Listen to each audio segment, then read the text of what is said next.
pagkakasugo ng 1964. Ito ang kanilang ipinagmamalaki na katangahan sa Biblia. Katangahan ito eh. Basahin natin, kapatid na Daniel.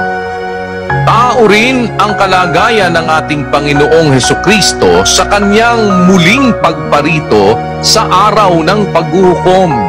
Hindi nagbabago ang kanyang kalagayan. Hindi siya naging Diyos kailanman. Tao ng ipanganak, tao ng lumaki na at nangangaral, tao ng mabuhay na maguli, tao ng umakyat sa langit, tao ng nasa langit na nakaupo sa kanan ng Diyos, at tao rin siya na muling paririto.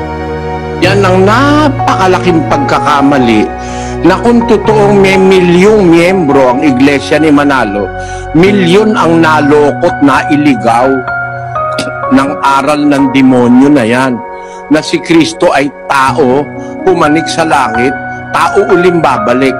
Malaking kalaban ng Biblia yan eh.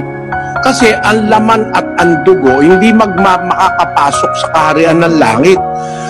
Kaya kailangan bago tayo makapasok doon, babaguhin tayo.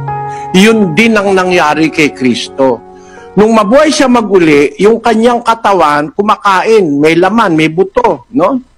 Pero bago siya pumanik